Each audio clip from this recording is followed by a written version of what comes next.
Hello everyone. So today we are going to solve a very easy level question, which is largest number possible.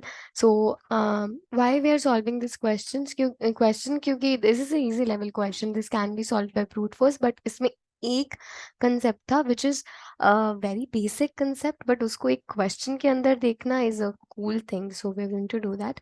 So the question is, we are given two numbers. It means two parameters, n and s.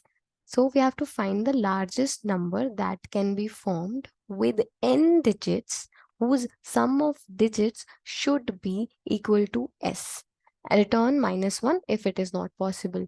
So if this question is not you are not able to understand this, then you can take the example. So हमें दो चीजें दे रखी होंगी, एक n और एक s. n जो है वो नंबर ऑफ डिजिट्स को रिप्रेजेंट कर रहा होगा और s जो है वो सम को रिप्रेजेंट कर रहा होगा. ठीक है, तो n दे रखा होगा और s दे रखा होगा और हमें ये रिटर्न करना है. हमें मतलब एक्चुअली वो max the highest largest number return करना है उतने नंबर ऑफ डिजिट्स का. लाइक अगर n हमें 2 दे रखा है तो हमें two largest digit number two digit largest number return करना है. अब टू डिजिट लार्जेस्ट नंबर क्या होता है? 99, राइट? तो बट हमें 99 नहीं रिटर्न करना, हमें वो to digit largest number return करना है जिसका सम ये जो गिवन एस है उसकी इक्वल होगा. This question is easy, right? Easy to understand. समझ तो आ गया होगा कि मैंने इतना अच्छा एग्जाम्पल दिया है एक्चुअली. ठीक है, तो अगर n 3 है तो हमें 3 डिजिट लार्जेस्ट नंबर को रिटर्न करना है एज अ स्ट्रिंग. स्ट्रिंग के फॉर्मेट में हमें रिटर्न करना है, तो हमें एक नंबर ही रिटर्न करना है बट स्ट्रिंग फॉर्मेट में रिटर्न करना है. तो बट वो कितने डिजिट नंबर होना चाहिए वो हमें यहाँ पर दे रखा होगा. ठीक है, बट अब उसकी क्या कंडीशन है? और वो लार्जेस्ट होना चाहिए. तो लार्जेस्ट तो हमें पता है. कोई अगर वन लार्जेस्ट डिजिट नंबर क्या है? 9. टू लार्जेस्ट डिजिट नंबर क्या है? 99. थ्री लार्जेस्ट डिजिट नंबर क्या है? 3 × 9, राइट? तो वो तो हमें पता है कि लार्जेस्ट डिजिट नंबर होगा वो स्टार्टिंग तो फ्रॉम 9 ही होगा. ठीक है, but but the thing is कि एक और कंडीशन दे दी कि उस जो नंबर होगा उसका जो सम ऑफ डिजिट्स है should be equal to that given S. ठीक है, ये क्वेश्चन है. नाउ तो हमें यहाँ पर देख लेते हैं. हम जैसे 2 और 9 दे रखा है तो हमें पता है इन्होंने बोला सम जो होना चाहिए 9 होना और टू लार्जेस्ट डिजिट नंबर होना चाहिए. तो टू लार्जेस्ट डिजिट नंबर क्या है? क्योंकि नंबर ऑफ डिजिट क्या होनी? 2. तो two largest digit number is 99. तो 99 क्या मिलकर बनाते हैं 9? उसका सम नहीं. तो हमें पता है 9 के साथ 0 ऐड कर देंगे then it will be a two digit largest number which is largest possible number whose sum of digit will be 9. ठीक है, तो अब हमें पता है जैसे मैंने बोल दिया कि कोई भी नंबर जो होगा लार्जेस्ट तब होगा जब वो 9 से स्टार्ट कर हो रहा होगा, राइट? तो लेट्स से कि अगर 7 डिजिट नंबर तो 7 × 9 हो जाएगा. ठीक है, let's take the example on this white board. ठीक है, नाउ अब जैसे कि फॉर एग्जांपल यहाँ पर मेरे पास ये चीज आई थी. अम, ये था जो हमारे पास n था. सॉरी, n हमें दे रखा था क्या? 3. और s हमें दे रखा है 20. तो हमें पता है कि 3 डिजिट नंबर होंगे तो हमारे पास 3 प्लेसेस है. अब हमें पता है कि 9 से तो शुरू होगा ही. 3 डिजिट नंबर है तो it should start with 9, right? वो 9 से शुरू होना चाहिए, right? So the first thing which you will do, you will replace 9 at the first place. ठीक है, तो 9 डाल दोगे. अब आपने 9 डाला. अब आपने का 9 डाल दिया तो आप जो सम है उसको अपडेट कर दोगे. 20 -9 विच इज 11. अब भी ये भी 9 से बड़ा है तो यानी अगला डिजिट भी आप 9 डाल सकते हो. अब फिर सम को अपडेट कर दोगे which is 11 -9 is equal to 2. But this is not greater than 9. ठीक है, या ग्रेटर देन और इक्वल टू 9, ये तो 9 तो नहीं डाल सकते. तो जो exact as it is number वो डाल दो. So this will be the largest 3 digit possible number which whose sum of digit is given that s. ठीक है, तो अब हमें पता चल गया. अब इसका कुछ बेस केस देख लेते हैं. Let's see the base case for it. Base case देखना जरूरी है. So what is the base case? ठीक है, बेस केस ठीक है, तो पहला बेस केस ये है कि लेट्स से कि मेरे पास एक डिजिट है, मैंने n दे रखा है 2, ठीक है, और सम दे रखा है 0। तो क्या करें, 0 0 से ये दोनों जगह पे 0 लगा दें। क्या डबल 0 कोई नंबर होता है? अकेला 0 इज अ नंबर, और इससे पहले कुछ आ जाएगा x, ठीक है, अगर इससे पहले कुछ x आ जाएगा, ठीक है, ठीक है, अगर इससे पहले कुछ x आ जाएगा तो ये नंबर है, बट इसके बाद 0 0 0 होता रहेगा, या 0 के बाद कोई और नंबर आ रहा है, तो it's not a valid number, right? तो ये कोई वैलिड नंबर नहीं है, राइट? तो एक चीज हमें पता चल गई कि अगर n 1 से बड़ा है और s 0 है, तो हम क्या कह सकते हैं, इट्स अ बेस कंडीशन। तो रिटर्न -1 अभी लिखा था कि अगर पॉसिबल नहीं है तब हम, तो हम देखेंगे, हमें बोला है बेस कंडीशन हम तब देते हैं जब हमें इन्होंने एक चीज रखी कि अगर पॉसिबल ही नहीं है आंसर, तो रिटर्न कर दो -1। तो अब आपको पता है कि अगर s इज इक्वल्स टू 0 है, और एंड डालेंगे, और नहीं, एंड हमारा जो n है दैट इज ग्रेटर देन 1, तो हमें -1 रिटर्न करना है, that too in string format, ठीक है। और क्या चीज हो सकती है, और किस केस में -1 जाएगा? चलो आपने कहा कि 0 से हो रहा है, बट इन केस आपका जो n है वो क्रॉस हो गया, ठीक है, आपने 999 999 999 डाल दिया और एक और जगह बच गई, ठीक है, जगह बच गई, तो भी आप क्या करोगे, मतलब आपका s 0 हो जाता है पर n के पास स्पेस बड़ा है तब भी, बट हम इसको बेस कंडीशन में नहीं डालेंगे, वो हमारा एक एक उसके अंदर ही कवर हो जाएगा, ठीक है, तो वो तो हमारा उसमें ही कवर हो जाएगा। तो better move to the code, आपको बेस कंडीशन समझ आ गई कि कैसे है ना? तो अब अब हमने क्या करना है, तो हम बेसिकली इसमें क्या करने वाले हैं, बेस कंडीशन में हमें पता चल गई। अब हमें क्या करना है, हमें तो बेसिकली स्ट्रिंग रिटर्न करनी है, तो मैं एक स्ट्रिंग बनाऊंगी सिंपल सी, ठीक है, str स्ट्रिंग बनाऊंगी आंसर नाम की, और उसको एम्प्टी स्ट्रिंग दे दूंगी, क्योंकि मैं इसमें बाद में अपेंड करती रहूंगी, इसमें मैं ऐड करती रहूंगी, ठीक है। तो ये भी इंपॉर्टेंट चीज़ है, इसी के ऊपर डिस्कशन चलने वाला है आगे थोड़ा सा, ठीक है। तो अब मैं क्या करूंगी, मैंने वैसे तो दो अप्रोचेज है, आप एक फोर लूप लगा लो n प्लेसेस के लिए, बट मैंने वाइल लूप लगाया था क्योंकि मुझे वाइल ज़्यादा बेटर लगता है हमेशा। तो मैं तब तक चलाती रहूंगी ये लूप जब तक n जो है मेरा 0 से बड़ा होगा। सॉरी, ये ज़्यादा ही बड़ा हो गया,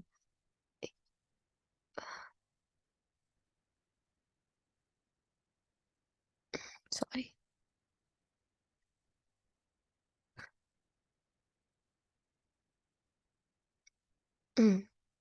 ठीक है, तो मैं तब तक चलाऊंगी जब तक मेरा एन जो होगा वो 0 से बड़ा होगा, ठीक है।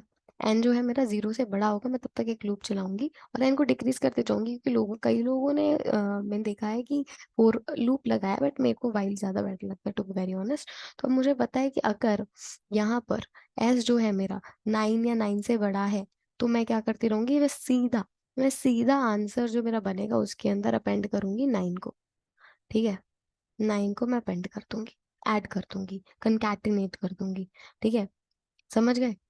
और अगर वो नहीं है, ठीक है, और एस को रिप्लेस भी कर देना, एस को हम वो कर देंगे, S-9 भी कर देंगे, ये भी चीज करेंगे। और अगर वो S-9 से बड़ा नहीं है, तो हम क्या करेंगे, नाउ हम we are left with something, तो हम आंसर के अंदर क्या अपेंड कर देंगे, एस एफ डिपेंड कर देंगे, और एस को अब 0 भी कर देंगे, क्योंकि हमें पता है अगर हमने वो निकाल दिया तो ऐसा सम तो कुछ बचेगा ही नहीं ना।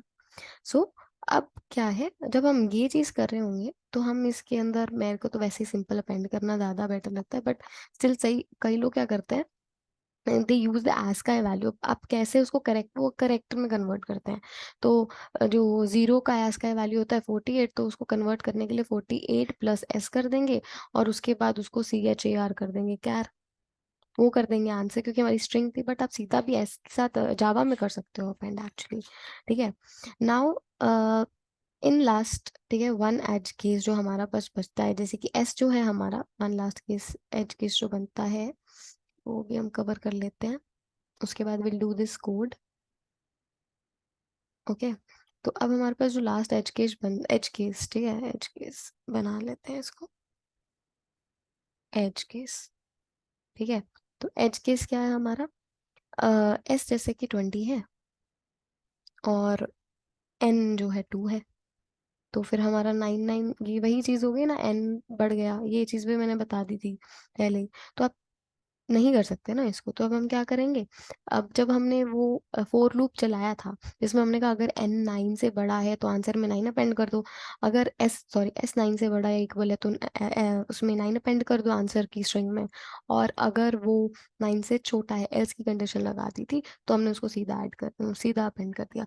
अब लेट्स से कि यही वाला केस था, अब हमने 9 9 कर दिया, ठीक है, एन से हम बाहर निकल गए, पर एस तो हमारे पास फिर भी बच रहा था क्योंकि एस हमारे पास 2 बच रहा था। जैसे पहले हम 20 - 9 किया तो 11 बचा, फिर 11 - 9 किया तो हमारे पास 2 बचा, बट हमारे एन कवर हो गया था तो हम फोर लूप या वाइल लूप से बाहर निकल गए, तो 2 हमारे पास बच गया। स्टिल कोई चीज बच गई है, तो यानी कि लास्ट में हम लूप से बाहर निकलने के बाद कहेंगे कि अगर एस जो है ग्रेटर देन 0 है तो हमने रिटर्न क्या करना है, -1 रिटर्न कर देना है। तो this is also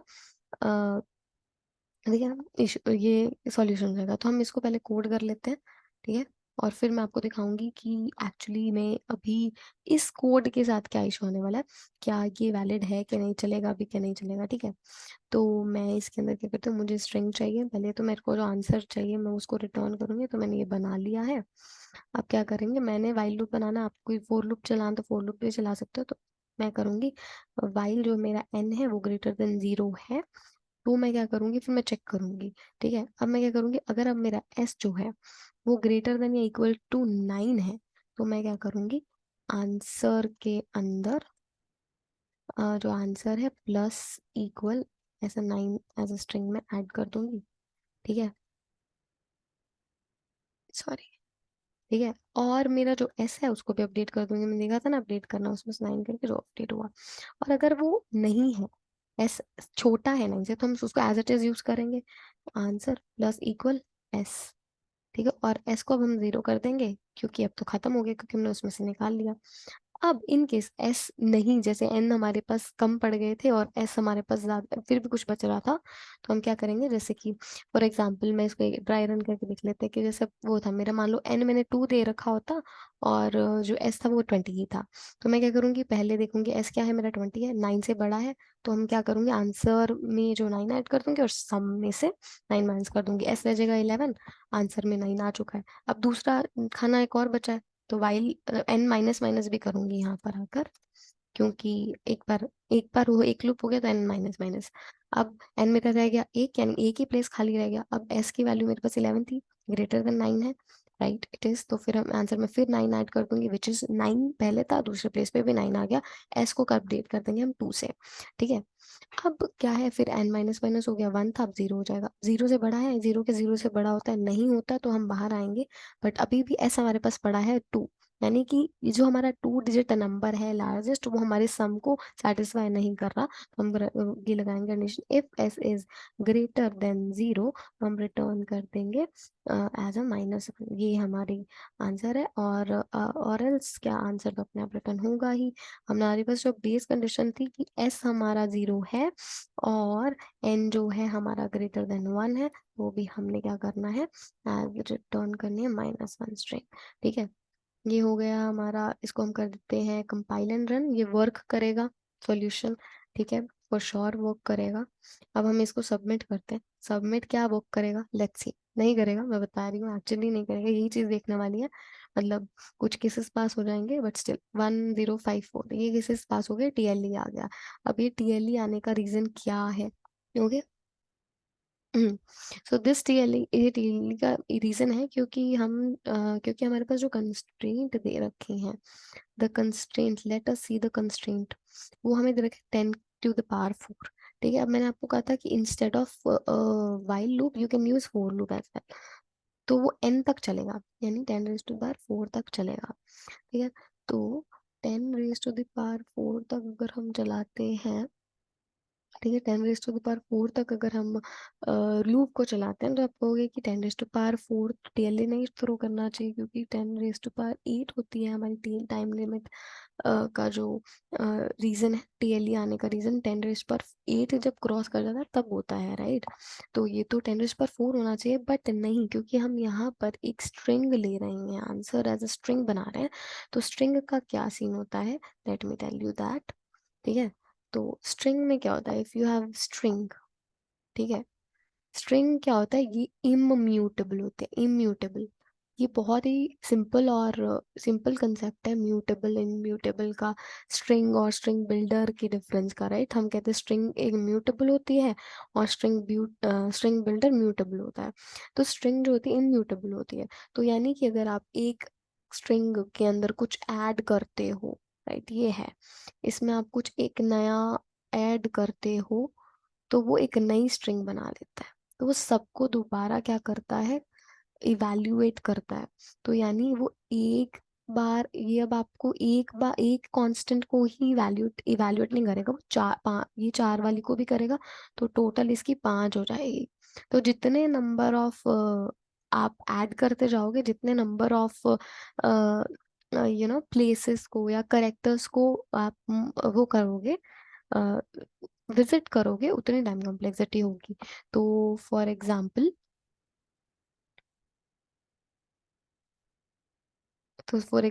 we have ये, ठीक है, तो मेरे पास क्या है, फॉर एग्जाम्पल मेरे पास पहले पे मैंने एक करेक्टर को विजिट किया था, ठीक है, पहला जो मेरे एन पे डिपेंड करता है, अगर मेरा एन लाइक से इन्होंने बोला 10⁻⁴ हो सकता है, तो मैं हर करेक्टर को विजिट कर रही हूँ, मैं हर बार एक एक करेक्टर को विजिट कर रही हूँ। पर स्ट्रिंग क्या करता था, इवैल्यूएट वो दो दो को करेगा।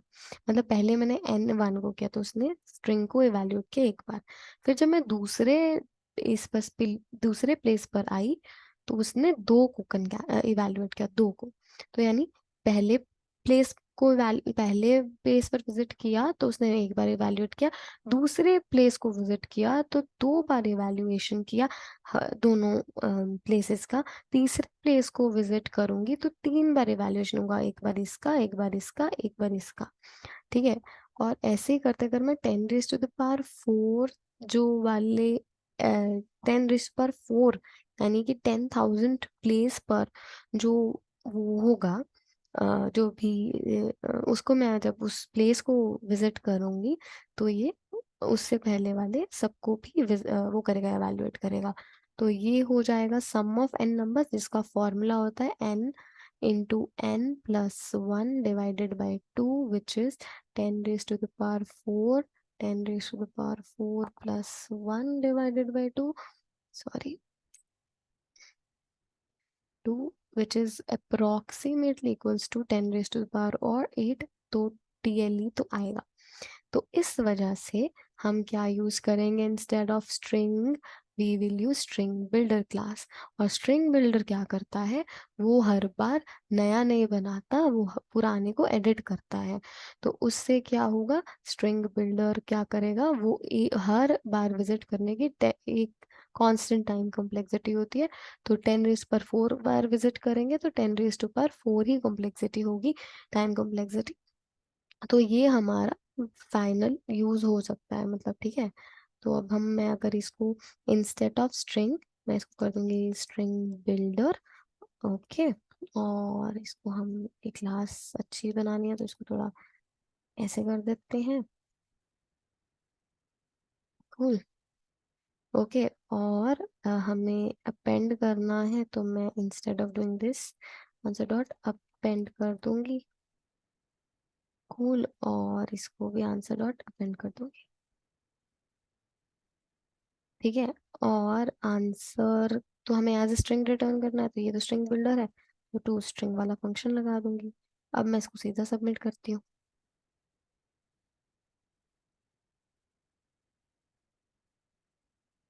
ये हो जाएगा कंप्लीट। ये सो this is was the important concept about this, कि स्ट्रिंग बिल्डर वाली चीज देखने वाली थी, तो हमने वो देख लिया, स्ट्रिंग बिल्डर और स्ट्रिंग ने अगर डिफरेंस लोगों को बोलने में पता होता है, बट एक्चुअली इम्प्लीमेंटेशन यहाँ पर काम आती है उसकी, हमें टाइम कॉम्प्लेक्सिटी में डील करने में थोड़ा हेल्प मिल जाता है। So this is a very good question to understand the difference. So if someone is asking in placement के एग्जैक्टली डिफरेंस बताओ, तो तुम ये चीज से भी बता सकते हो, right. So cool, we'll meet you in another question another day. Have a good day. Bye.